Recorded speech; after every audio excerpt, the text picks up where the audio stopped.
Pronto, vamos dar início. Pessoal, como vão? Tudo bem? Alexandre Schutt, no podcast Norte-se. Norte-se.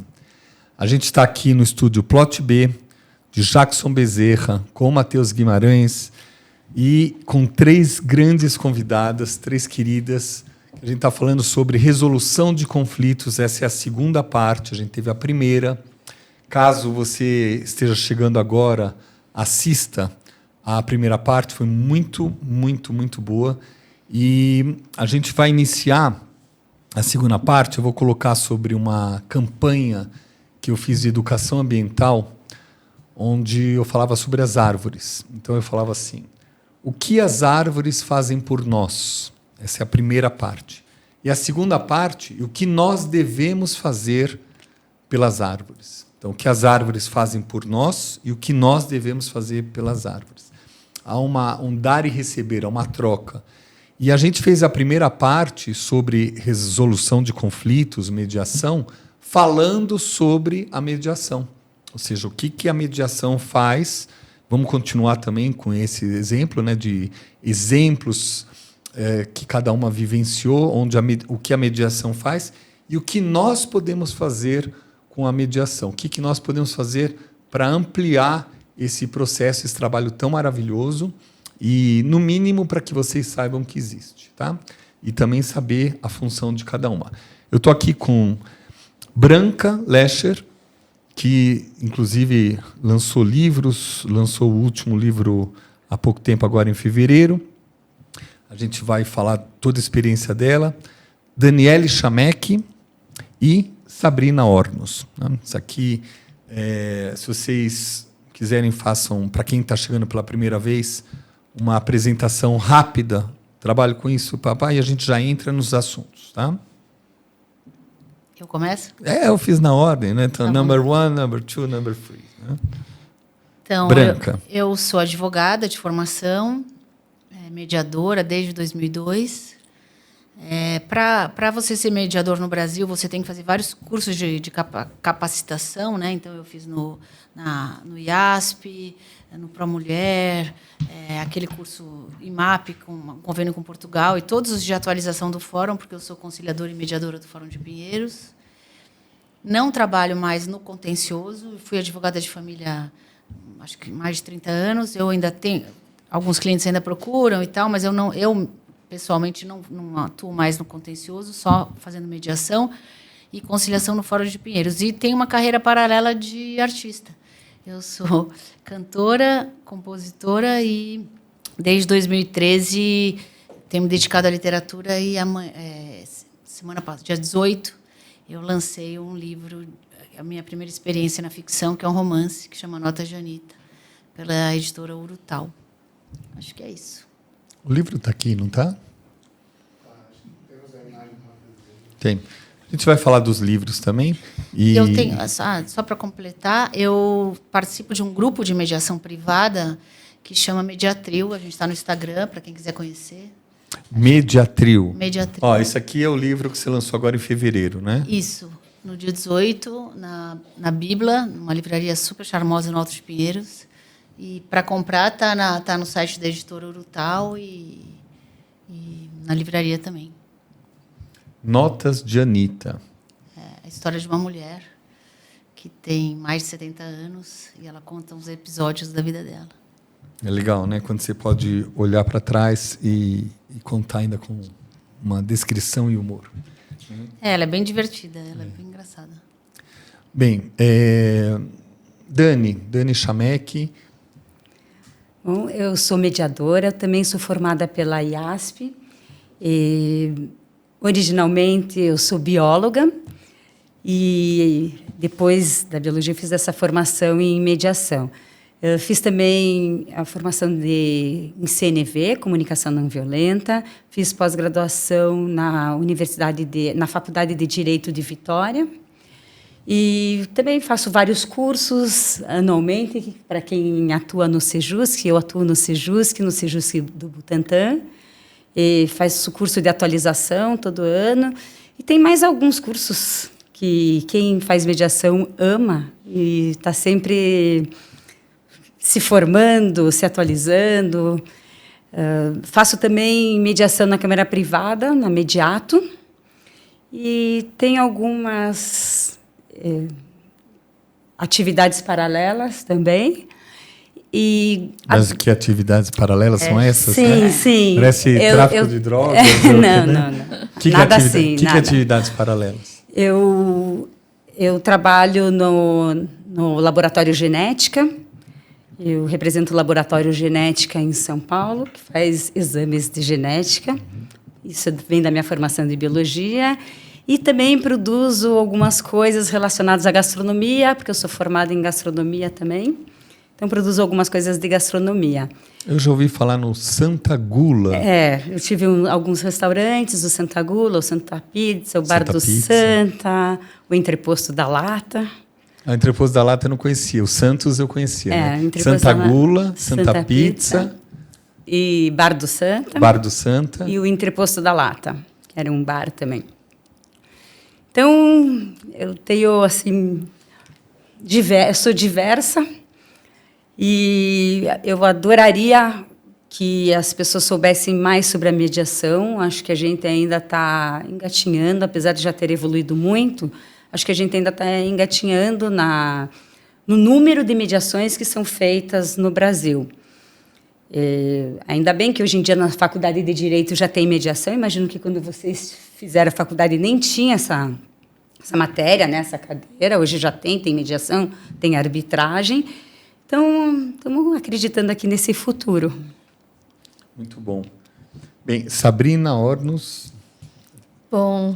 Lembrando que aqui é a continuidade do outro programa. Então, a gente está apresentando rápido, vai entrar no tema, mas todo mundo já se apresentou no primeiro, tá? Sim, vou falar rapidamente, mas primeiro queria agradecer o convite de novo, estar aqui novamente nesse podcast sobre... Ela é mais educada, né? Somos todas. Que é um prazer estar aqui falando sobre mediação, que eu gosto muito. Eu sou advogada, trabalhei muito tempo com direito imobiliário, depois fiz uma transição de carreira para mediação de conflitos, mas eu estou me sentindo em casa hoje aqui porque eu também sou múltipla, né? Assim, a minha grande dificuldade na vida sempre foi que todo mundo me exigia um foco. Você tem que ter um foco. Acha um nicho de mercado. E eu queria abraçar o mundo, né? Então, hoje eu estou me sentindo em casa que eu não sou só isso, né? A gente pode ser mais. E hoje em dia a gente pode ter várias profissões e vocês falaram sobre fun facts, né? Coisas diversas do que o tradicional. Eu também tenho um fun fact que eu gosto muito de yoga. Sou instrutora de yoga, não trabalho profissionalmente com isso, mas sou uma entusiasta da cultura indiana e gosto muito de yoga, da cultura védica. E é isso, né? Muita diversidade. São várias linhas. Assim, eu fiz 2 linhas de curso de mediação, uma mais racional, mais, digamos assim, com uma abordagem mais de Harvard, que foi uma mais nessa abordagem mais tradicional. Mais tradicional, e a outra com base na antroposofia, que também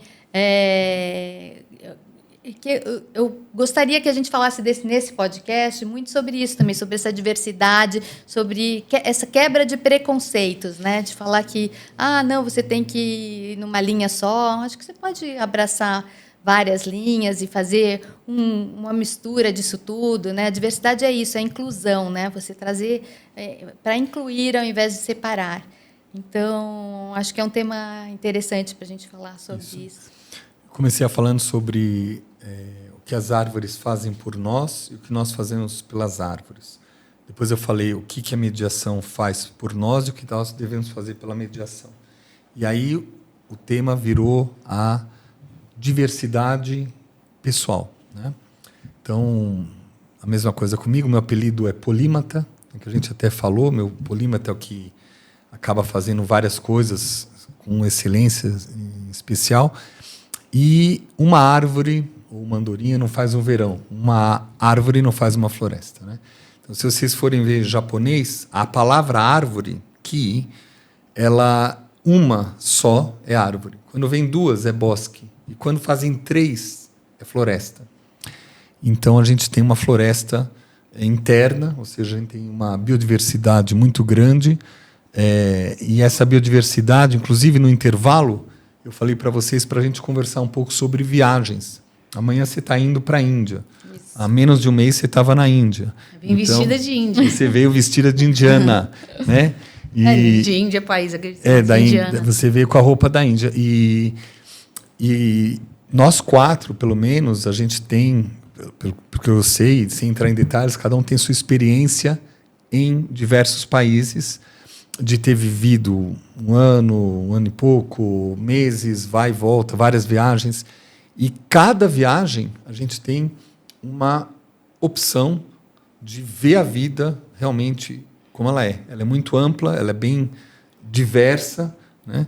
E até os monges, eles falam assim, quando você estiver com a cabeça muito fixa, vai para um lugar que você nunca foi, né? Para você poder ver de uma forma diferente. E o programa Nórtice, né, esse podcast que a gente está fazendo, que eu estou fazendo, ele tem como objetivo reunir pessoas que, na sua biodiversidade, acharam o norte. E na primeira parte que a gente fez, cada uma de vocês contou o porquê vocês foram para a mediação, né?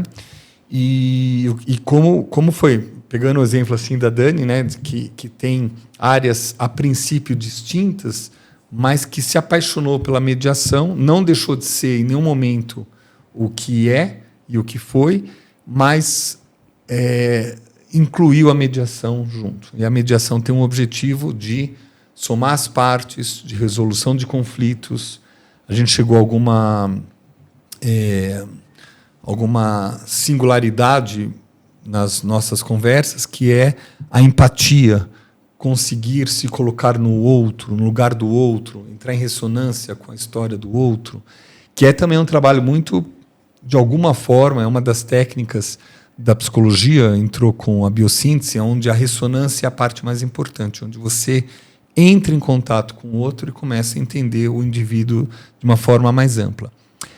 Então, gostaria que vocês falassem um pouco sobre isso e a gente entrasse também no assunto da origem que vocês acham que seja importante a mediação.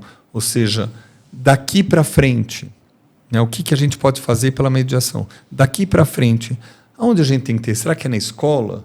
Será que é a escola que tem que começar a ter um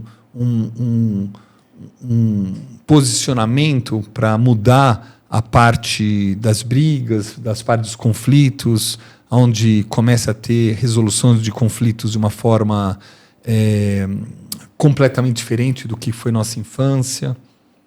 Queria começar falando sobre educação, inicialmente, provocando algum tema. Olha, se você tem algum grupo de WhatsApp de mães de escola, você já está exercitando a mediação enormemente, porque está ali um exercício, né? A gente acha que é chato, mas está aí um exercício de tolerância e de você ser um pouquinho mais gentil com o outro. Eu acho que está faltando um pouquinho de gentileza. Acho que a formação em escola é muito importante, não só da mediação, como da CNV, da comunicação não violenta. Eu acho que a gente tem uma oportunidade enorme de lidar com isso nas escolas. E toda escola tem episódio de bullying. Então, como que a escola está tratando esses episódios de bullying? Não muito bem, infelizmente, né? O que as escolas estão fazendo? Elas fazem o que dá para elas fazerem também. Não vou achar que isso está certo, aquilo está errado. Agora, talvez a gente pudesse ter um outro enfoque. Então, nessa parte da educação, eu acho que poderia começar nas casas. Uma família também precisa conversar com as crianças de uma forma mais empática. E nas escolas, sem dúvida nenhuma. É que tem a instituição escola que, às vezes, direciona a família para pensar diferente. Porque, às vezes, a família está tão presa na sua neurose que ela não consegue ver de outra forma.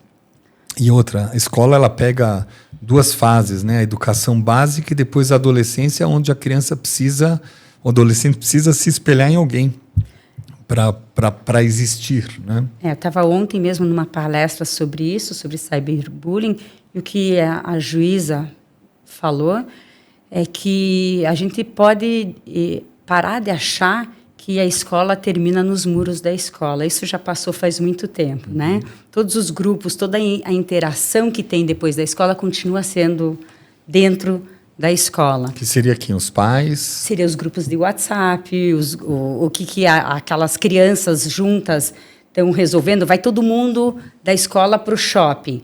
Então, ali no shopping já não tem nada a ver com a escola, mas é um grupo da escola que está indo para aquele shopping. Então, qual é a ligação disso? E também a ligação com os pais, né? Muitas vezes o pai quer jogar para a escola quer jogar para os pais, mas não, a gente tem que ter uma integração desses dois lados.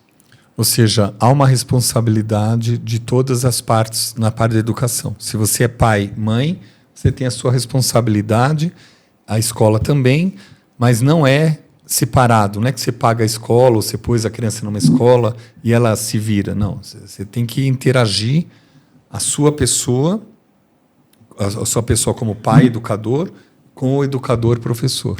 Sim, mas cada um tem uma responsabilidade um pouco diferente. Isso. A escola tem um tipo de responsabilidade, a família tem outro tipo de responsabilidade, né? E está todo mundo meio perdido até onde vai cada responsabilidade. Você falou que você participou do cyberbullying. Não, de uma palestra. De uma palestra. Sobre uma palestra sobre cyberbullying, não é exatamente. Isso? Fala um pouquinho, o que é um cyberbullying? Ai, gente, é tão complexo isso, porque a gente acha que... Eu nem quero entrar muito, porque não é a minha especialidade nisso. Então, eu sugiro até que você chame essa juíza, que depois eu vou te passar direitinho o nome. Mas cyber... Sim, é tudo que acontece no online. Isso. Tudo que acontece então, online. Se a pessoa tira uma foto de alguém e publica, ou se alguém fala uma piada e joga para todo mundo na rede... Tipo, começar a falar mal de uma menina, tirar foto da menina no Instagram, e aí todo mundo começa a falar mal, e a escola inteira fica falando mal, e daí... Porque se isso não é falado, isso pode ser um motivo de suicídio futuro. Sim. Então, isso é importante falar sobre isso. É importante, é muito importante. Aqui. Você vai adorar, ela é excelente. Jackson, você autoriza a trazer uma juíza para falar sobre... Ela é ótima, ela é carioca, então não sei como é a agenda dela para vir para cá, mas ela fala sobre o cyberbullying e ela bate bastante também na tecla dos perigos que tem das crianças estarem o tempo todo na internet e a gente achar que é seguro porque é uma brincadeirinha, porque ela está jogando lá qualquer jogo que adulto não entra. E o pensamento é que um adulto mal intencionado vai entrar justamente nessa brincadeirinha e vai conversar com ela. Então, é um assunto muito complexo, Ale, e eu acho que nós três aqui não temos essa... Eu tenho bastante experiência clínica com isso, e também como pai, acompanhando meus filhos, mas esse é um tema muito legal. Mas é legal para a gente tocar. É chocante. É muito chocante. É muito chocante. Fiquei, assim... quase graças a Deus de ter filho já mais velho.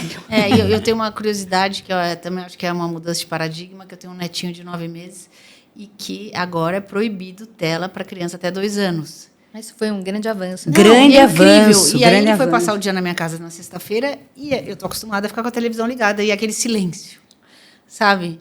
E foi uma delícia o dia. Assim, foi uma delícia estar com ele sem televisão, mas também uma... Sem televisão, sem celular, sem computador, sem nada. Você está com a criança, você tem que ficar... Até a metodologia do Rudolf Steiner fala muito sobre isso, o tipo de brincadeira. Você conhece um pouco disso, né? Sim, eu conheço. Eu falei minha própria formação. Da Você foi lá, não foi, inclusive, né, no local? Porque eles falam de não mexer nessa área cibernética. Para ele era até 7 anos, né? Não era? Aqui não podia ver televisão nem nada. A primeira infância. A metodologia da antroposofia... do Rudolf Steiner, né, ele fala muito sobre isso também, né? Naquela época não tinha esse tipo de tecnologia, mas já o pouco que tinha já interfere no sentido de não desenvolver a personalidade de uma forma positiva. É proibido tela, entendeu? Então aqui, por exemplo, a gente teria que desligar a tela. Isso é muito diferente. Acho que a gente está aprendendo a lidar com isso, né? Porque foi uma tecnologia que foi imposta muito rapidamente, que tomou conta, e a gente foi aos trancos e barrancos assimilando, sem ter uma educação específica para isso, né? Sem saber quais são as consequências, quais são os prejuízos. Então, a gente tem que... Tudo a gente precisa se educar, né? Então, entender quais são as consequências, os benefícios e malefícios e saber os limites, né? Onde a gente pode lucrar com os benefícios e onde a gente deve ter limites para não se prejudicar com excesso. Né? Estamos aprendendo, né? Estamos aprendendo. Com certeza. Como proibir celular agora na escola. Né? Que foi sensacional Eu isso. achei maravilhoso. Eu só quero dar o nome da juíza, se não ficar juíza, o nome dela é Vanessa Cavalieri. Cadê a câmera? Vanessa Cavalieri. Vem aqui conversar com a Lê. Sai do Rio, ponte aérea, compra 2, 3 meses com antecedência, não é esse valor absurdo, né, que o pessoal vende, mas vem, você vai gostar, tá? Muito legal. Esse nome, depois você me passa, tá? O contato, já falo com ela. Essa parte de educação, ela tem como objetivo, lá na frente, você ter... Eu abri aqui, eu peguei uns livrinhos, né, aqui esses livros... que eu comprei num templo budista, e aí aqui está falando assim, eu abri uma página, né? A moralidade regula nossas atitudes. As atitudes carregam a moralidade. E aí eu fechei tudo. Aí depois, na hora que a gente iniciou, eu abri de novo, abri na mesma página. Então eu falei, eu vou manter essa... Sinal. É um sinal, né? Então assim, eu falo assim, realmente... O que se aprende numa escola? São valores éticos, valores morais, e, ao mesmo tempo, como é que é isso quando você tem uma escola cuja religião é tal, ou cuja sociedade é Y, quando não é igual, né? Meu professor sempre falava, tem uma distinção entre provérbio e ditado. O provérbio, os dois são, né? Uma pequena frase baseada em longa experiência de várias gerações. Mas o provérbio, ele é universal. O ditado, ele é local. E, às vezes, a gente encontra escolas, como fossem times de futebol, que torcem por um tipo de educação, tem um tipo de educação, aí você vai para outra escola, e a gente sente isso quando a pessoa muda de escola completamente, no meio do processo, ou porque os pais viajaram, ou porque separaram, ou por algum motivo ele muda de escola, ou problemas financeiros, ele, de repente, vê um outro universo, uma outra ética, uma outra moralidade, e aí a forma de resolver conflitos é diferente. Queria trazer esse assunto também tudo para iniciar, né? E você também perguntou das viagens e a gente acabou não falando, né?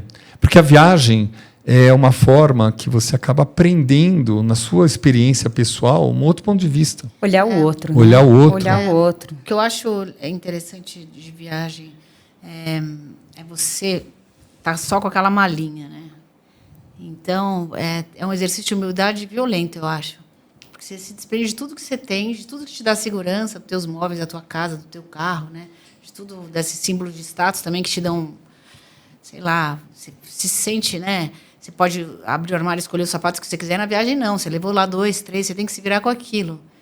E eu acho isso assim, é muito enriquecedor. Eu acho que a gente cresce, olha muito para dentro. Assim, pelo menos a experiência que eu tenho toda vez que eu viajo, eu acho que é um salto mesmo de autoconhecimento, sabe? Por isso. Se é no mesmo país, você não está na sua casa. Se é outro país, você não está nem na mesma língua. Exato. Eu adoro viajar. É uma imersão numa outra cultura, né? Muito interessante, né? Você que acabou de voltar da Índia, eu que estou indo para lá agora de novo, né? A Índia é um país muito interessante, assim, porque ame ou odeie, né? Tem gente que vai para lá e volta, ai, que horror, eu detestei, só tem sujeira, só tem pobreza. E tem gente como eu que não vou pela minha 10ª vez agora para a Índia e amo, né? Descobrir uma outra casa, minha segunda casa lá, que é uma cultura que me chama muita atenção, muito diferente, e a diversidade.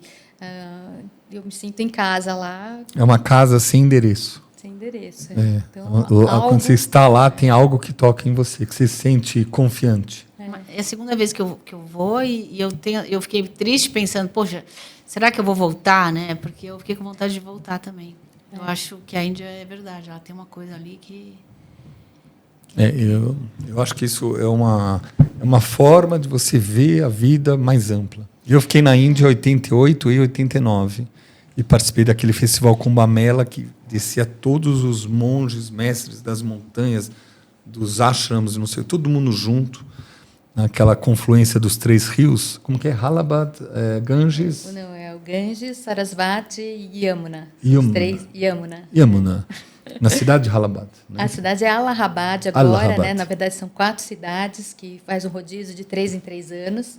E quando completa 12 anos, dá o Maha Kumbh Mela, que é o que eu vou agora, né? E, teoricamente, esse é o de 144 anos, né? 12 vezes 12. Então, é o Maha Kumbh Mela. Então, tem milhões de pessoas. 150 milhões de pessoas às margens desse rio, em Allahabad, que agora chama Prayagraj, né? Mudou o nome mudaram o nome, que era um nome islâmico para um nome hinduísta, né? Então, aspectos políticos aí da Índia. Mas é um festival, o maior festival religioso do mundo, então é uma coisa assim que não dá nem para pensar, né? Que são, durante esse período de fevereiro, passarem 450 milhões de pessoas por esse local e com uma intenção, né? Um intuito religioso, né? Então, a atmosfera lá é uma coisa impressionante, assim, né? Todo mundo cantando mantras e voltados para a essência, né? E principalmente para a espiritualidade, né? Então, todos os gurus da Índia, que não são poucos, né?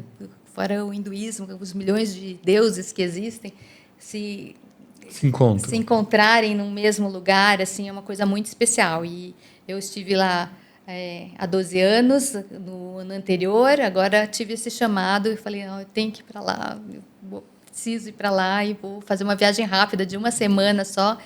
Eu vou participar dos últimos 2 dias desse festival e estou muito empolgada. É uma coisa muito intensa, né? E, assim, linkando aqui com o nosso assunto... Depois você conta para a gente, vou contar, né? Você me chama de volta que eu conto a história. São $5.000 por experiências, né?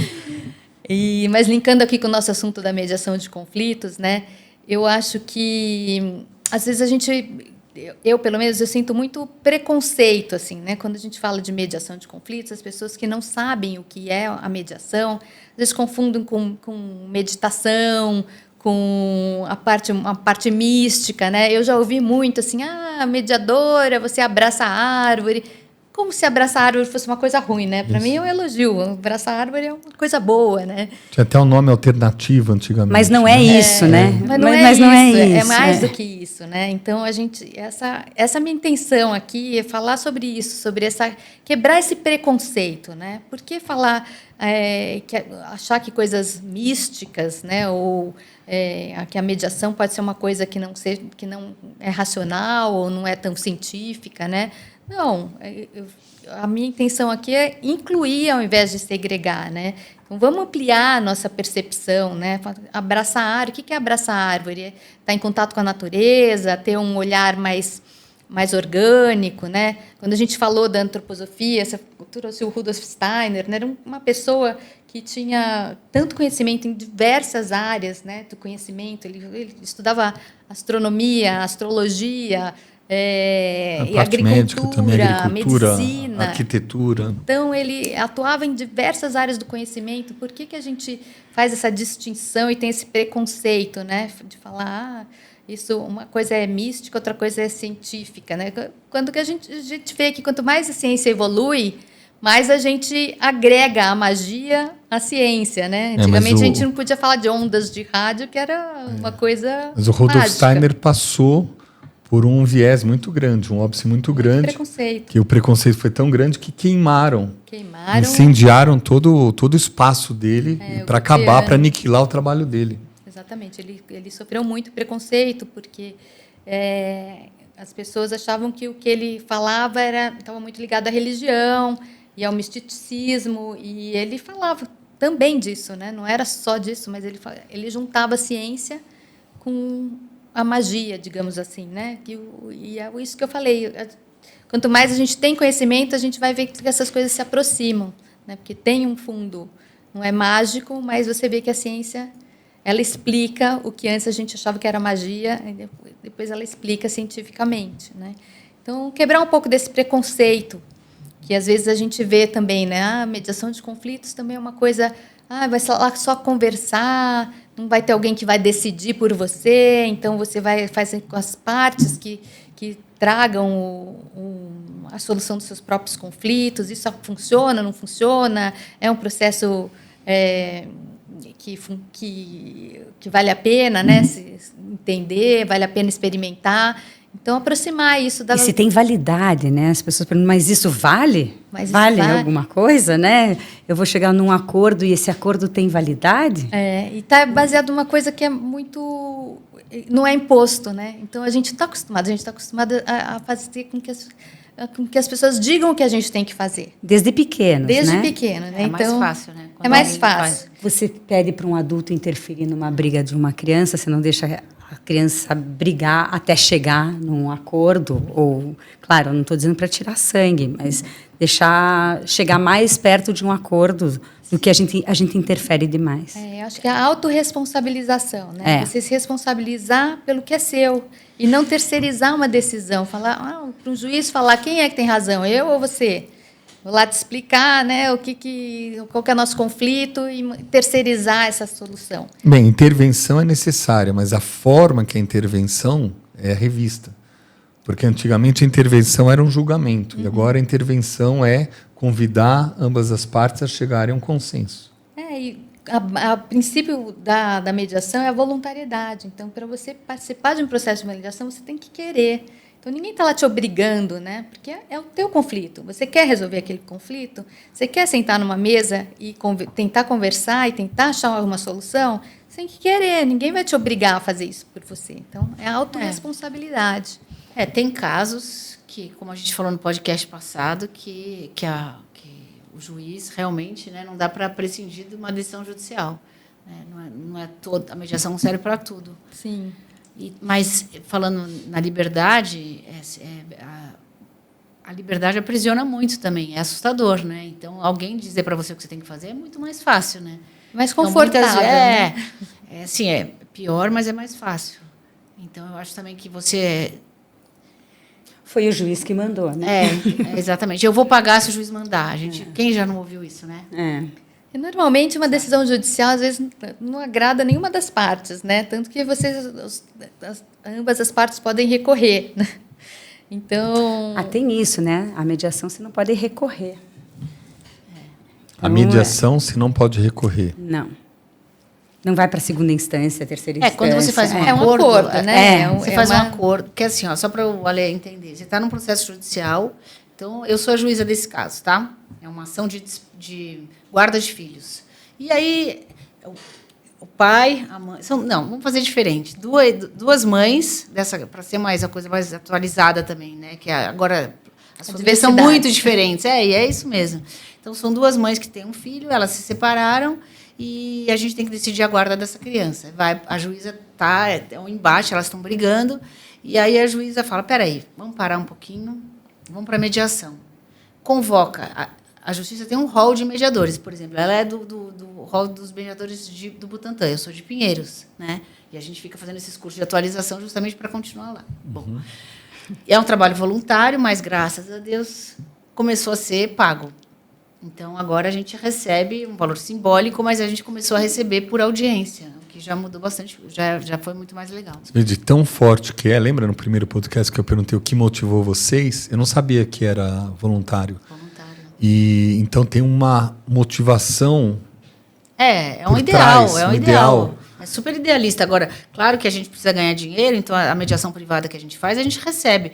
Mas a mediação institucional do fórum é 99% voluntária, né? Tem 10 audiências gratuitas e uma paga. Bom, mas aí a juíza, a doutora Neide, tá, suspendeu a ação e mandou para a mediação. Ela falou, eu quero que sejam feitas tantas sessões. Ela pergunta para os advogados, manda intimar os advogados se os clientes deles concordam, porque é o que ela acabou de dizer, as pessoas precisam concordar.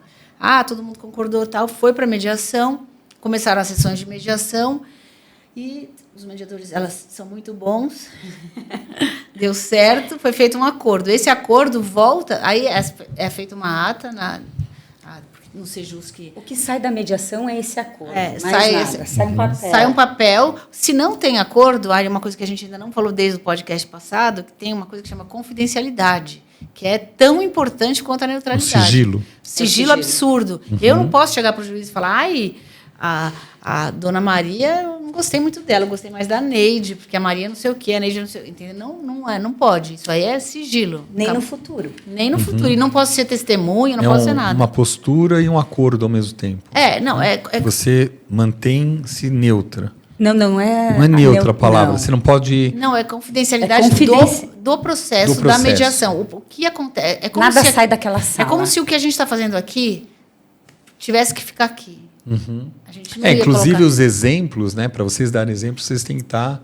igual eu como psicólogo. Eu não vou dar Exato. exemplo porque eu tenho uma É confidencialidade. como a gente tem o site do Mediatril, a gente não... E no Instagram, a gente não conta. Mas, digamos que aconteça uma briga no meio da mediação.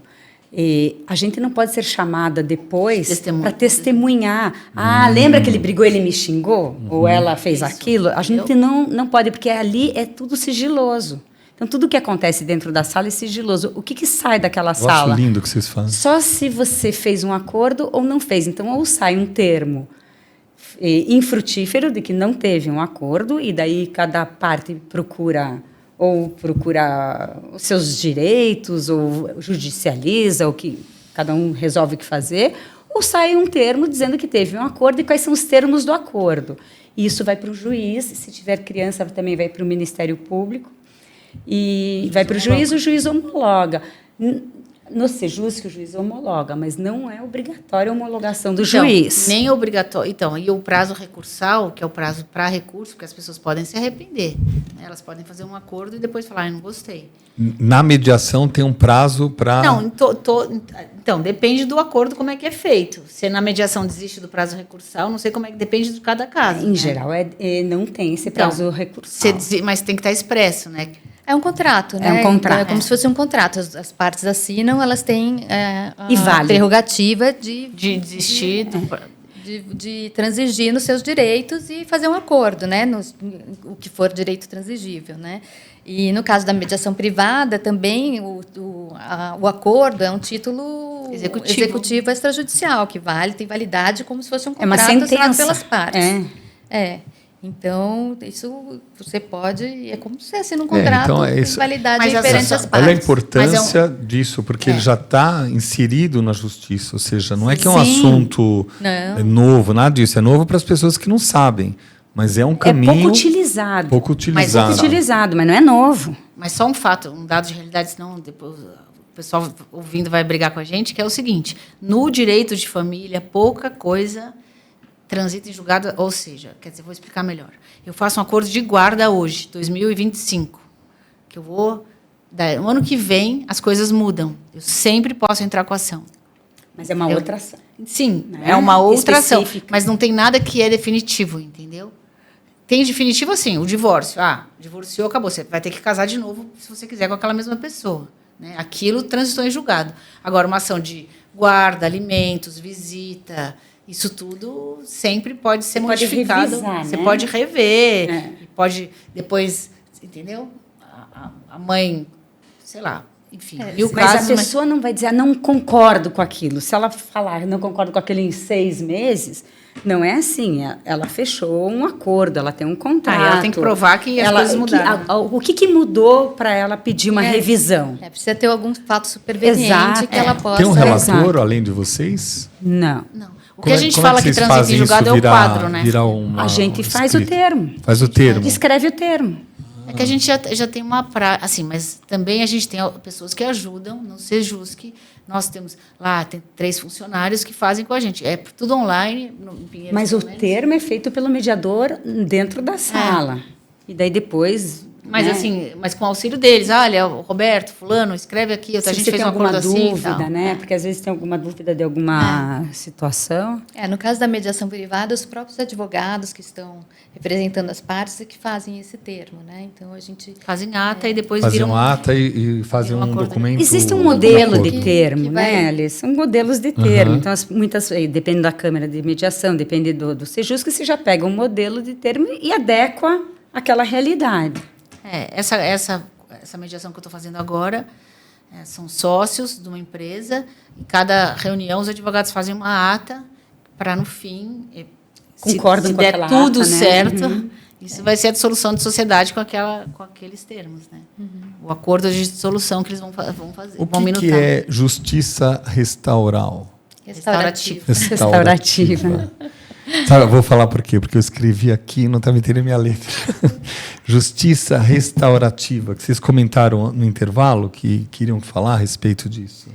A justiça restaurativa é uma forma também de você mudar o enfoque de uma contravenção ou um crime menor, assim, e fazer com que a comunidade trate desse assunto, né? Então, por exemplo, se você tem algum aspecto que foi levado em que tem um algoz e uma vítima, né? Você pode tratar isso fora do ambiente judiciário também, né? Tem uma série de limites, é claro, você não pode extrapolar o Código Penal e tudo, mas alguns crimes menores ou contravenções podem ser tratados através de uma reunião nessa comunidade para restaurar aquele prejuízo que foi causado por algum tipo de violência, algum tipo de contravenção que foi feito numa comunidade, e ele é baseado numa conversa, né, num círculo restaurativo. Ele faz parte da mediação. Não, assim, você Não. pode usar recursos de mediação dentro da justiça restaurativa, né? Então, é uma alternativa para o sistema judicial penal. Né? Então. Mas para alguns casos específicos, muito limitado, porque o Código Penal é taxativo, né, conforme os crimes que acontecem, então você tem que saber o que pode ou não estar sujeito à justiça restaurativa, que vai analisar aquele fato numa comunidade e conversar a respeito sobre aquilo para restaurar o dano que ocorreu entre uma vítima e um perpetuador, né, de uma violência ou algum tipo de contravenção, assim. Então, é uma forma alternativa muito incipiente ainda também, porque tem todos esses limites da lei, né, da lei penal, mas também é baseado muito na conversa, é um processo dialógico também, onde as partes vão se encontrar e para conversar a respeito, e tem a oportunidade de poder pedir perdão, de poder explicar o que aconteceu, de a vítima olhar para o algoz e entender aquilo, né? É um processo de restauração do que aconteceu antes daquele fato. É muito difícil, né? Não é uma coisa... Acontece, desculpe, Sabrina, te interromper. O que acontece é que quando existe um crime, o crime não é a pessoa que sofreu aquele crime, não é a vítima que decide qual é o crime, como que vai ser o comportamento. Quando tem um crime é contra a sociedade. Então, quem vai tomar uma decisão é a sociedade, ou seja, é o poder público que vai tomar aquela decisão. Então, se eu sofri abuso, a partir do momento que eu chego e relato um abuso e aquilo vai para frente, eu não interfiro em mais nada, eu que sofri o abuso. O que a justiça restaurativa quer fazer? Ela quer dizer, escute, a vítima tem que fazer parte do processo. Ela sofreu o abuso. Não, tudo bem que o abuso foi contra a sociedade, porque está escrito que não pode abusar da sociedade, mas ela pode fazer parte do processo. E, normalmente, né, na justiça normal, criminal, penal, isso não acontece. A vítima não é ouvida no sentido de dizer o que ela quer daquela situação. Então, a justiça restaurativa e a mediação têm o escutar o outro em comum. São formas alternativas também de uma resolução. Para diferentes coisas. Para lidar com conflitos, né? No caso, conflitos diferentes. Conflitos diferentes. Na justiça. Um bom exemplo aqui é o bullying, né? O bullying, a justiça restaurativa, ela é muito... Perfeito, porque é um crime. Hoje em dia né? Acabou de... E você pode restaurar, e assim, ela pode atuar junto com a atuação penal, né? Então, não quer dizer que a pessoa não vai passar pelas consequências penais, mas ela pode também entrar na justiça restaurativa e olhar para aquele fato de uma forma a reconstruir ou a restaurar, né, as relações que foram quebradas, que foram danificadas por aquele fato. Então, onde a vítima tem a oportunidade de olhar para o perpetuador e para o agressor e conversar sobre isso, entender e ver o que ela quer ouvir também, né? E da mesma forma o agressor para a vítima, né? Então é um sistema bem dificílimo. Difícil, né? É sensacional, mas é dificílimo. Ele requer assim uma certa evolução do ser humano, porque é muito difícil. Nesse caso do bullying, que é um ótimo exemplo, por exemplo, digamos que uma criança faça bullying com outra numa escola. As opções da escola quais são, né? Uma é expulsar a criança da escola, outra é falar sobre isso sei lá... Palestras e tal. Mas o que fazer com aquele agressor? Ela pode expulsar, ela pode falar pode castigar, pode deixar um tempo. Não, ela pode falar, mandar para o judiciário, né? Levar a questão para o judiciário, ou ela pode fazer essa parte de justiça restaurativa, de trazer as duas partes e falar o que está acontecendo, porque essa criança que fez o bullying, talvez vá para uma outra escola e vá fazer a mesma coisa, se você manda ela embora. É isso que eu falei aqui com a juíza, eu vou trazer, porque tem muito disso. Você vê a personalidade da criança que cria o bullying, ou que faz a violência, ela tem tão inserida nisso que ela muda de escola, ela já saiu de uma escola, vai para outra e continua atuando dessa forma. Então você só está tirando o problema da tua frente, né? Mas o problema continua. Então, a questão é complexa. É complexa e a justiça restaurativa também é complexa. Eu acho que todas nós adoramos, mas é uma situação complexa mesmo. O fato da gente conversar um pouco sobre isso também é legal, né? De trazer um pouco essa situação. Você já participou de algum processo de justiça restaurativa? Eu já participei em comunidades, né, onde em crimes assim por exemplo, no caso de Brumadinho, né, quando teve a casa da barragem, então teve um processo de justiça restaurativa entre a empresa e os moradores, né, para conversar sobre o que eles querem, né? O que eles querem, como o tratamento um tempão, não foi?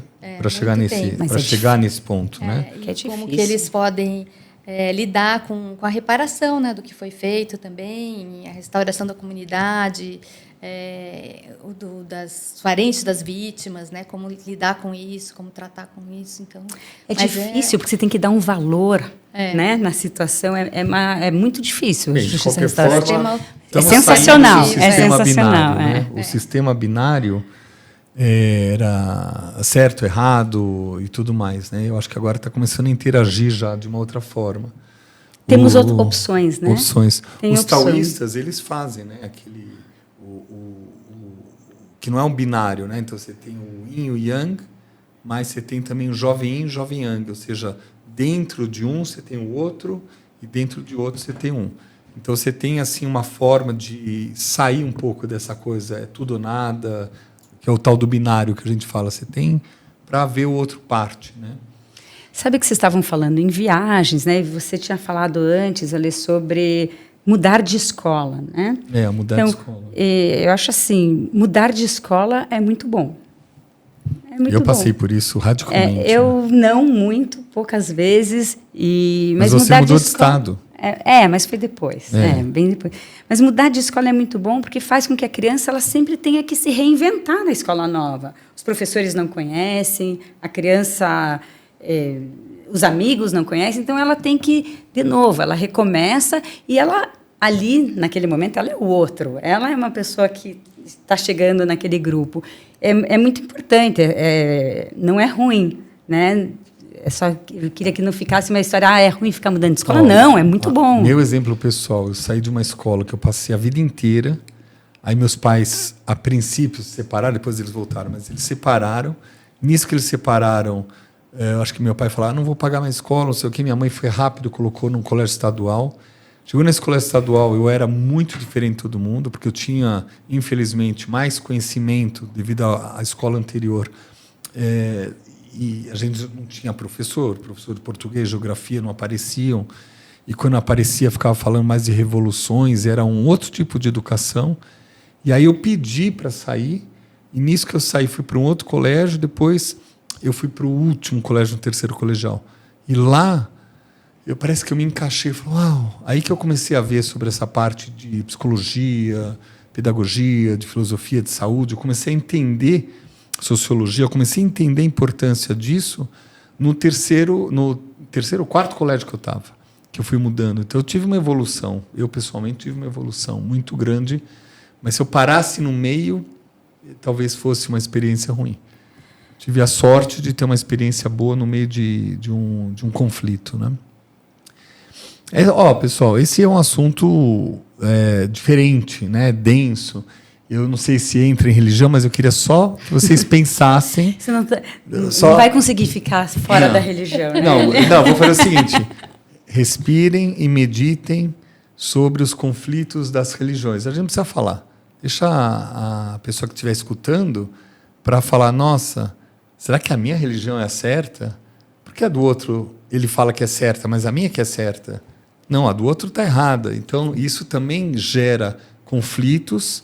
E existem líderes religiosos de todas as religiões que buscam chegar a uma mediação, uma resolução de conflitos.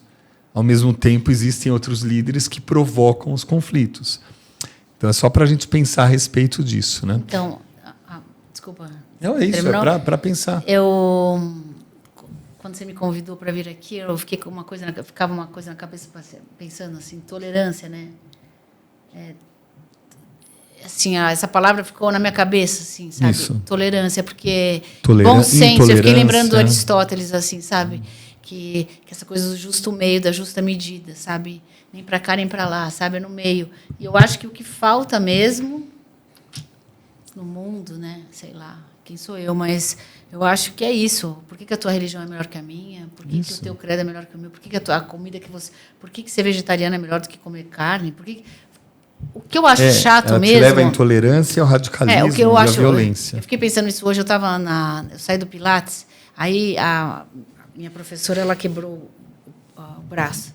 Aí chegou uma aluna e falou assim para ela, então, você devia fazer assim, assim, assim. Porque ela falou que está com dificuldade de dormir. E eu não sei vocês, mas o dia inteiro alguém vem falar para a gente que a gente tem que fazer, né? É uma ditadura, né? Conselhos, né? Mas não sei se é uma coisa de brasileiro. Não é não. Sabe? Você sabe que tem um livro de medicina. E assim, só para terminar. E daí, assim, não só ficar dando conselho, mas dizendo por que o jeito daquela pessoa é melhor do que o seu. Né? Eu não sei se eu sou muito boazinha, mas comigo acontece o tempo inteiro. Ó, Branca, faz assim. São faz os conselhos, né? Não sei o quê. Por que você não faz daquele jeito? E eu fico olhando e falo, mas eu não perguntei o que ela acha. E eu acho que tem isso, pensando no lato senso, é isso. Por que o jeito que Deus que eu acredito? Sei lá, eu mesma, cada dia eu acredito em um. Sabe? Eu vou na Índia, eu entrava em todos os templos, rezava em todos os templos, pedia tudo. Fui para o Sri Lanka, com o Buda, a mesma coisa. Eu sou judia, vou na sinagoga também, sabe? É isso. O importante da biodiversidade é você entender que você faz parte de uma floresta e, graças a essa floresta, ela existe. Sozinha, a árvore não resiste. Né? E ainda quando você restringe uma floresta, tipo o agricultor restringe a floresta, ela tende a atrofiar. Você faz toda a agricultura em volta e tem aqui é a minha floresta. E ela vai atrofiando, porque as árvores caem para fora, eles tiram. Então, só vai caindo para dentro. Então, ela fica se repetindo em si própria e ela vai atrofiando. As bolhas. Então, o que a gente faz? O que os ambientalistas, ou eu que sou um plantador, o que a gente faz? A gente pega, vê uma floresta aqui, e a gente cria um corredor verde para ter uma comunicação nessa biodiversidade, para que não se perca a biodiversidade. Então, é a mesma coisa com religiões, ou times de futebol, ou crenças, ou política. Aqui no Brasil, muito essa política violenta, tudo mais, quando você tem uma linha, outra. Mas é legal, é só para cutucar um pouco isso. Só né? para, então, terminando esse raciocínio, pensando na mediação, para você conseguir ser um mediador, na verdade, você ter essa distância. Primeiro, você tem que ter uma distância das pessoas, assim, para entender que elas não têm nada a ver com você, que os valores delas não têm nada a ver com o teu, e que você tem que ter uma humildade para sacar que é o que você falou, Dani. quando você falou que vai chegar uma pessoa lá que não tem nada a ver comigo, que eu não acho legal o que ela fala, que eu não gosto da posição política dela, nada, mas eu tenho que abstrair tudo isso e tentar... E, ao mesmo tempo, às vezes tem tudo a ver com você e você também tem que ficar neutro. Mesmo se você tiver alguma coisa em comum, amigos em comum, quantas vezes já aconteceu, né, de você sacar, ou gente conhecida, no fórum mesmo, né, os artistas, a gente já fez audiência de um monte de gente famosa, daí você faz cara de paisagem. É o que a gente fala do não julgar, né? Eu sempre falo assim, é possível não julgar? Eu acho que é impossível, né? Porque é da natureza humana. É um esforço que a gente faz. E a gente, desde que a gente abre os olhos, a gente tem um mecanismo, concordo ou não concordo, gosto ou não gosto, né? Gosto e aversão. Então, imediatamente, a gente olha, a gente já julga. A gente vê se a gente gosta, se a gente não gosta. A gente já vai enquadrar nas nossas caixinhas, os nossos vieses, né? Então, o problema não está em não julgar. O problema está em a gente ter a capacidade isso, né? De suspender esse julgamento. Exato. Eu sei que eu julgo, eu tenho meu gosto, minha preferência, o que eu concordo, o que eu não concordo, mas eu posso suspender isso e olhar pelo olhar do outro. Isso. E ampliar essa minha visão, né? Tudo bem, esse é o que eu acho, mas o que será que o outro acha? Será que eu posso ampliar e dar oportunidade para essa curiosidade, né? Para sair do óbvio? Não, então, isso aqui é o meu óbvio, mas será que tem óbvio diferente? Nós, como mediadoras, também temos que cuidar para não interferir, né? Exatamente. Dentro disso. A gente fala suspender o julgamento, né? Eu tenho meu julgamento, mas eu vou deixar ele lá quietinho no cantinho dele e vou dar espaço para coisas diferentes, para outros olhares, né? E você usar os recursos psicológicos que você tem dentro de você, né? E peraí, eu tenho esse recurso, eu estou pensando, mas eu consigo conversar comigo mesma, entender o que está acontecendo, mesmo agora essa coisa do etarismo, que eu tenho sentido muito. Então, uma pessoa mais jovem conversa comigo e tem um discurso meio preconceituoso, já senti muito, e eu também tenho com uma pessoa mais velha, entendeu? E aí eu tenho que falar, você está fazendo a mesma coisa que estão fazando com você, então você tem uma... Aí, sabe? A gente replica as atitudes. Dá um passo para trás e fala. Né? Mas aí, entendeu? Mas eu acho que você tem que ficar ligado o tempo inteiro, né? É ter a consciência, né? Então, eu sei que isso está acontecendo, mas eu dou oportunidade de ver outra coisa diferente, né? Então, eu tenho consciência do que está acontecendo. A consciência te leva a uma tolerância e um não julgamento, né? A intolerância te leva ao julgamento e não consciência. E você cai no mesmo padrão. Então, eu acho que o que vocês têm de bacana é que vocês se esforçam ao máximo, cada um se esforça ao máximo para trazer um não julgamento, uma harmonia, trazer vida de volta, né? Porque quando a pessoa está em conflito, ela perdeu a vida, ela fica uma pessoa em combate. Ela vivencia aquilo 100% do tempo. 100%. Então, ela entender, deixar de ser intolerante, poder escutar o outro é muito importante. Às vezes você fala com a pessoa sai andando, não está nem ouvindo. Acho que uma das coisas mais difíceis na mediação de conflitos é a preparação do mediador. Então, a gente tem que investir muito nessa preparação, né, na nossa higiene mental, em fazer meditação, em se centrar, terapia, tudo, né? O autoconhecimento, acima de tudo, né? Você está sempre buscando. A gente falou de religião, né? Assim, às vezes, buscar na sua própria religião, no que você acredita, né? Separar um pouquinho a espiritualidade da instituição da religião, né? Então, a espiritualidade é a busca interna, né? Do que você acredita, da sua essência, e tudo isso faz parte dessa preparação do mediador. Vamos aproveitar com relações humanas. Pelo tempo, eu vou começar a encerrar e vou pedir, Matheus, se você puder colocar os livros, porque você está falando de formação do mediador, né? Preparação do mediador. Preparação do mediador. Eu acho, a gente tem vários aqui, vou mostrar, se vocês quiserem falar um pouco disso, porque vocês passaram por cursos, por vivências, por workshops, por congressos, tem leituras, né? Tem escutas. Então, até aqui, comunicação, se vocês quiserem falar um pouquinho. Comunicação não violenta, técnicas para aprimorar relacionamentos pessoais e profissionais, de Marshall Rosenberg. Né? Ele é o criador da comunicação não violenta. Marshall Rosenberg. A linguagem da paz em um mundo de conflitos. Ele ganhou o Nobel, não? Da paz, não? Não? Então, são pessoas que merecem ser enaltecidas, né? Esse aqui já de outro, Thomas Assenburg, né? Deixe de ser bonzinho e seja verdadeiro. Como se relacionar bem com os outros, sendo você mesmo. Esses 3 livros são a base da comunicação não violenta, né? Que também é a base, é a primeira ferramenta que você estuda quando você vai entrar na mediação de conflitos, porque mudar a forma como você se comunica para uma forma mais autêntica, mais verdadeira, o que não quer dizer ser bonzinho, né? Não quer dizer falar com voz de criança, nem ser bonzinho, mas falar com autenticidade. Nem de sofrimento, ficar nesse papel. Acho que quando você de vitimismo, tem... o vitimismo e o algoz, na verdade, é uma impossibilidade de sair desse processo. A pessoa não tem consciência. Se fica no papel. Ela fica no papel, ela não tem uma consciência mais ampla. Ela fica naquilo lá, sempre, não sei o quê. Né? E outros aqui, esse aqui é outro, né? De Lisa Shear e David Kempt, Diálogo para Assuntos Difíceis, um guia prático de aplicação imediata, processos circulares, Kay Pranis, e Transformação de Conflitos, John Paul Lederach. Né? Esse aqui, quem trouxe esse livro aqui? Não fui.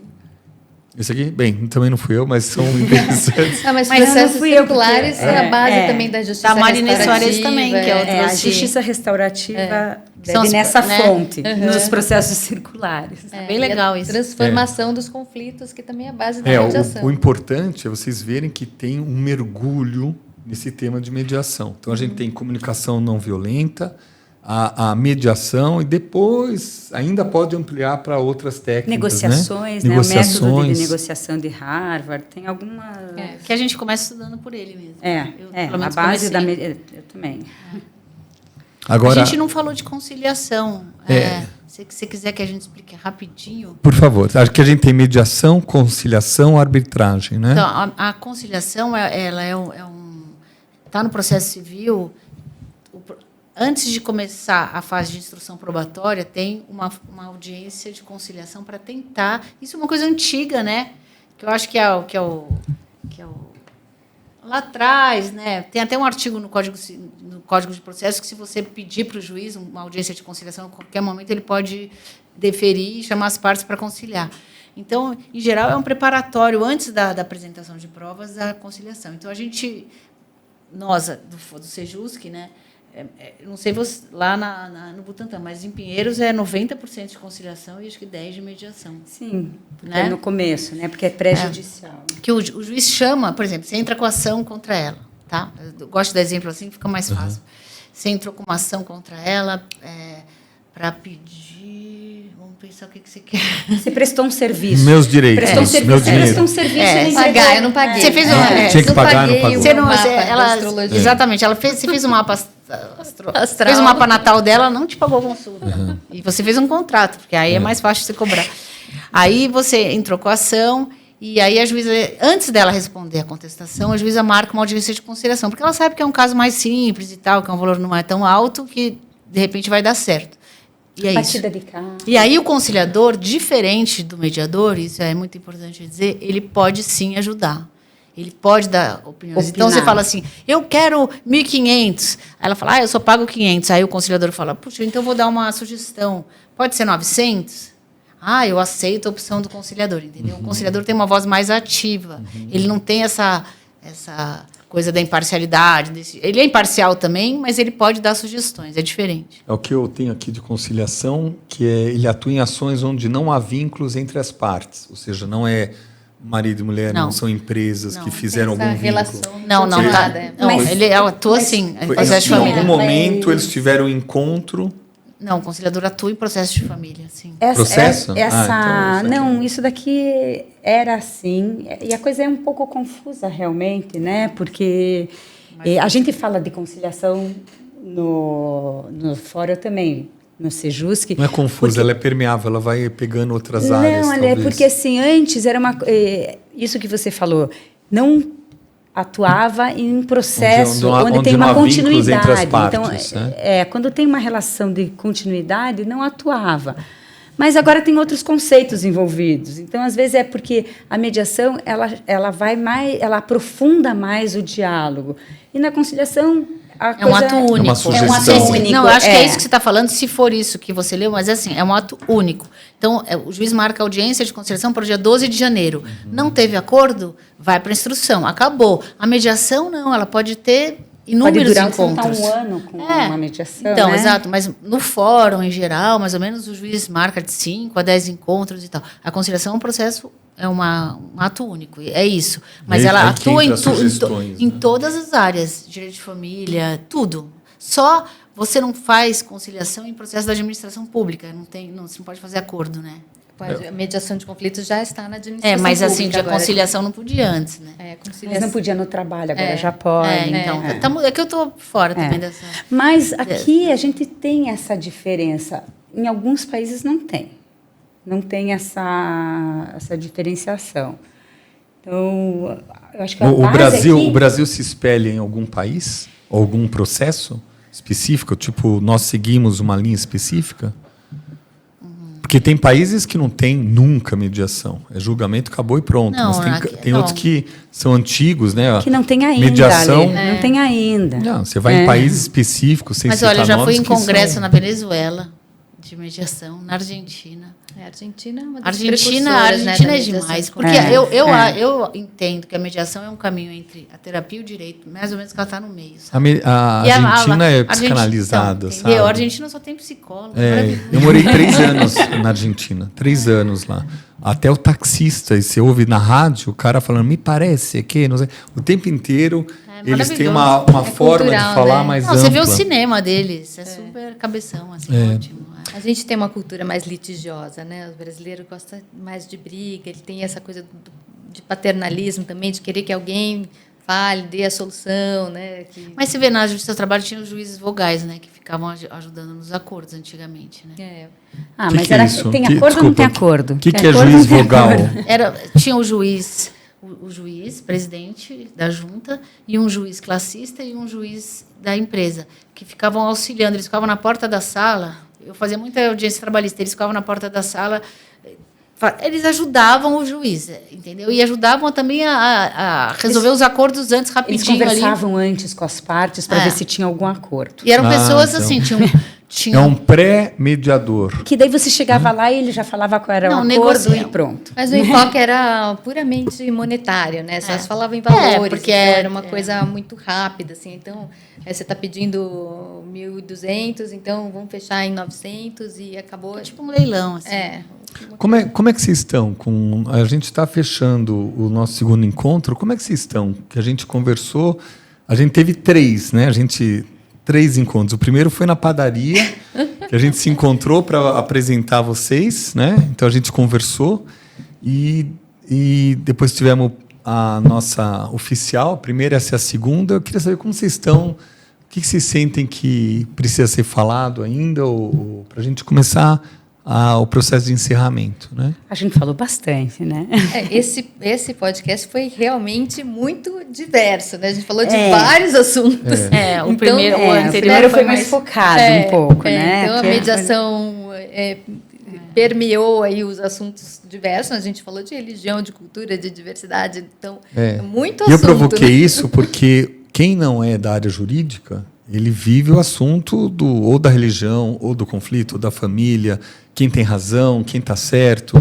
São conflitos que não necessariamente vão para o judiciário, né, ou para essa área. São conflitos. E às vezes tem as relações de casais ou de relacionamentos, ou de sócios, que há intransigência. Intransigência é uma palavra importante, que você se fecha numa verdade e você não escuta o outro.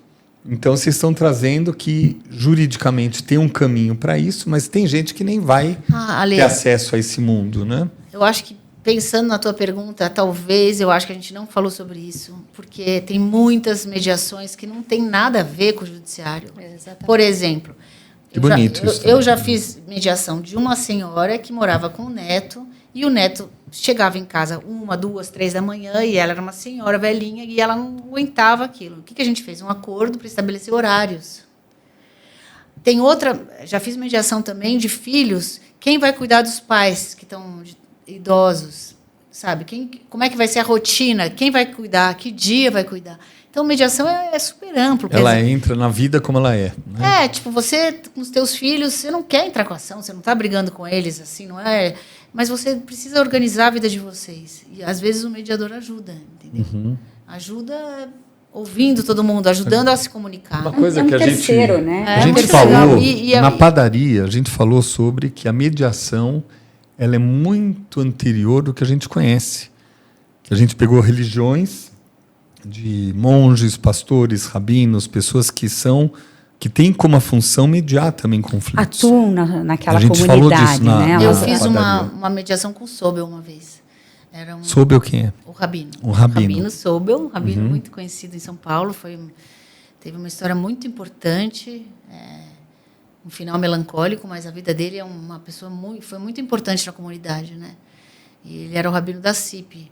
E eu tive uma mediação que era uma briga de família, e aí eu fui conversar com ele para ele ajudar. Na verdade, pedi que ele intercedesse junto às famílias, porque eram 2 famílias que frequentavam aquela sinagoga.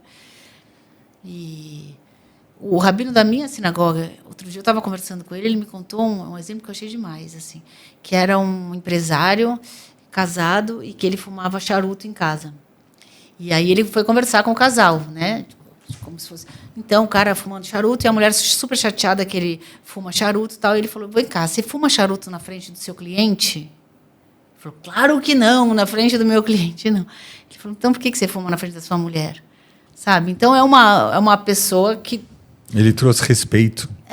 De um jeito super legal, né? Eu acho que os padres, os rabinos, os pastores, pais de santo, eu acho que todo mundo é um mediador. Faz parte, né? Eu acho. É muito importante esse tema, eu acho. Você vê aqui, a gente está no início dos podcasts do Nórtice, e eu quis iniciar, aliás, na verdade eu queria fazer um evento, né, que eu até tinha comentado, fazer um evento lá na clínica sobre mediação, porque eu acho que esse é um dos temas de paz, de cultura de paz. Assim, ele cria os trilhos para uma paz, onde, mesmo que os conflitos continuem, há um acordo. Eu acho muito bonito. Quando eu soube, Dani, que você trabalha com isso já há algum tempo, alguns anos, muitos anos atrás, eu fiquei super feliz, que eu falei, uau, né?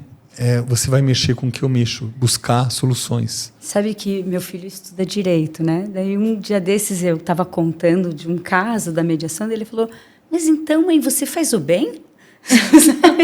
Tipo, e foi bem, super espontâneo. Eu falei, acho que no fim eu faço o bem. Dani, você pode ler o que você tirou aí no seu revistinho? No meu livro. No seu livro, por favor? Só para a gente compartilhar também. Você abriu bem numa página? Abri numa página que dizia: compartilhe sua sabedoria com outros. Compartilhe sua experiência com os jovens. Desenvolva-se através de prática e do cultivo. Abrace o futuro cultivando a virtude. Puxa, que sabedoria, gente. Imagina. Quisera eu ter essa sabedoria. Prática, né? Cada um tira um, vamos fazer isso? Também, se você quiser tirar um. E a gente vai... Não vale roubar. Você vai falar, esse não. Esse não. Esse aqui eu trouxe de um templo, comprei lá do mestre Sim Hum. Roubou. Você mas eu lembro o nome. Você viu? Falando, não, eu lembro. Mas eu lembro. Ninguém está vendo, Sabrina. Ela está procurando. Eu lembro. Tá bom. Mas eu não gostei muito. Não gostou, tá então. Tá bom, usa outro. Tem outros livros.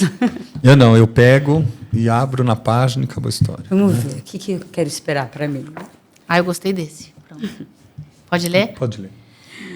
Prefira ter simpatia a ter dinheiro. Prefira ter justiça a ter simpatia. Prefira ter reputação a ter vida. Prefira ter consciência a ter reputação. Isso. Complexo, né?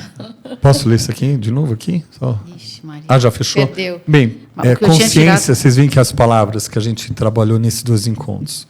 Resolução dos conflitos, tolerância, intolerância, julgar, não julgar, neutralidade, consciência, uma busca de paz. Sabrina, o que você trabalha, por exemplo, quem escutar, o que pode ser? Eu sei que você é professor e dá aula para empresas, né? Da mesma forma, Dani, eu sei que um montão de escritórios jurídicos te chamam para fazer mediação. Então, eu queria que vocês falassem um pouco disso e a gente encerra, né? Mas você fala, olha, quem quiser, eu trabalho nesse assunto, etc, etc. Para que seja também uma forma de eu agradecer vocês com o que vocês fazem. Como fosse uma propaganda mesmo. Ó, o meu trabalho é tal, tal, tal. Né? Eu não gosto. Então eu falo aqui. Eu vou falar, Dani, você é super chamado. Os escritórios estão chamando a Dani para ensinar mediação, para estar no meio da mediação. Então isso é um presente. É um presente. Sabe? Igual os médicos me chamam como acupuntor ou homeopata, para a gente fazer ou psiquiatras, para a gente fazer trabalho em conjunto. Para trabalhar dentro dos Para mim escritórios demorou, de advocacia, nossa, né? demorou depois de 10, eu estou há uns 30, 35 anos convivendo com médicos e psiquiatras, mas no início, tipo, era uma distinção, né? E agora está uma união, eu consigo conviver com várias profissões e está ótimo. Então eu vejo isso em você. Por favor. Na verdade, eu sou mediadora, estou na lista de mediadores de várias câmaras de São Paulo, câmaras privadas, né, principalmente no Sinduscom São Paulo, Centro de Mediação do Sinduscom São Paulo, na Fiesp-Ciesp, em várias câmaras de São Paulo. Então, quem tiver interesse em mediação e tiver interesse em procurar uma mediadora, eu estou à disposição. Mas o que eu gosto mesmo de fazer é dar curso de CNV. Eu faço cursos de customizados. Não violenta, né?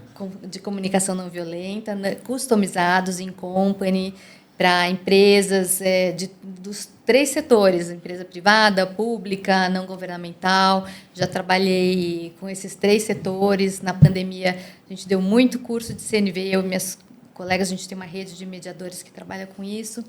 Então, a gente deu muito curso na Secretaria de Educação do Estado de São Paulo, na pandemia, para os professores. Trabalho com várias ONGs também, trabalho em empresas também, de escritórios de advocacia, porque a CNV cabe em todos os lugares, né? É uma forma de você aprender a se comunicar melhor, a ter uma comunicação mais autêntica, mais compassiva, uma comunicação que traga a conexão entre as pessoas e promova uma relação mais pacífica entre as pessoas. Então, eu acho que a comunicação não violenta é a base das relações humanas, para melhorar os diálogos e as relações humanas. Então, é isso que eu gosto de fazer, e eu e minhas colegas, a gente monta cursos específicos, personalizados, para caber no orçamento e nas horas, né, do RH das empresas, desses 3 setores. Para entrar em contato com você, tem o Instagram, essas coisas? O meu Instagram é Pactus, né? Pactus.sabrinaornos. Acho que eles vai estar junto, né? No podcast vai estar. Né? Eu sei que esteja, mas pelo menos falar é importante. Muito obrigado. Né? Eu que agradeço. Por favor. Então, meu Instagram é branca.lescher. Eu tenho o Instagram também do Mediatril, que é Mediatril, é com L? Mediatril, de 3, trio. De Mediatril. Trio. Meus discos estão no Spotify. E meu livro, esses 2 livros que eu acabei de lançar, um de crônicas, o ano passado, pela editora Patois, está à venda na editora Patois, chama Só Tem 39, são 40 crônicas. E o nome Só Tem 39 porque eu calço 40. Então eu vou nas lojas e as pessoas falam, só tem 39. Então é o nome de uma crônica. Boa. E esse livro, Notas de Anitta, é um romance de ficção que eu fiz, que é um TCC da pós-graduação que eu fiz em escritor de ficção no Vera Cruz, que eu terminei ano passado, e que é o meu primeiro romance de ficção, e que está na Urutau, e também está à venda na Bíblia, na Urutau, em outras livrarias, mas, por enquanto, na Bíblia e na Urutau. Então, para entrar em contato com o assunto de mediação... No meu Instagram, se quiser mediação privada, pode mandar um direct para mim no Instagram, ou no Instagram do Mediatril, mensagem para o Mediatril. Muito legal. Daniele Chamek. Já fiz a propaganda que um montão de gente faz. O Instagram é Dani Chamek. E daí entra em contato. Dani Chamek. CHAMECKI. Isso. E daí entra em contato direto comigo para fazer mediações. O tema... Pode ser pela Mediato também. Então o que é isso? É uma câmara de mediação, que eu trabalho lá na Mediato, é só entrar em contato com eles e pedir para ser eu. Tem muitas estruturas, né? Vocês vão falando, tem muitas estruturas prontas, dando suporte para os profissionais de mediação e de comunicação não violenta. Então, eu estou bem honrado, né, de ter feito esses 2 encontros com vocês. Foi uma delícia conversar com vocês. Fizemos mesmo, 3. Né? Muito legal. O pessoal foi perdeu na padaria que a gente ficou e mergulhou explicando. E depois tudo mais. daqui, onde iremos? Né? Okay. Mas assim, em astrologia a gente tem Júpiter e Mercúrio 2 vezes opostos. E eles trabalham justo isso. Aprender a escutar e aprender a não julgar. Né? Aprender a ser empático, né? Conseguir se colocar no lugar do outro e ao mesmo tempo buscar algo concreto. Né? Então a gente vê o Virgem, que é o Mercúrio, buscando algo concreto, realizando, o Peixes trazendo essa empatia, né, de conseguir se colocar no outro, entrar em ressonância com o outro, o Gêmeos para buscar um foco, que vocês estão falando disso, e o Sagitário para parar de julgar, para saber ser neutro. Então é um aprendizado que nós, seres humanos, temos. Todo mundo passa por esses aprendizados. Eu acho que essas conversas que a gente teve, elas vão render um pensamento para quem escutar. E muito obrigado. Obrigada. A gente que agradece. Muito gostoso. Obrigada, meninas. Obrigada, Eu agradeço aqui o Plot B Studio, o Jackson Bezerra, que está lá acompanhando o Matheus Guimarães. Aqui o nosso podcast é Nórtice. E esse objetivo, a gente trouxe um norte hoje para quem escutou. Missão cumprida. Tudo de bom para todos. Obrigada. E a gente para aqui. Tá? Tudo de bom. Obrigada.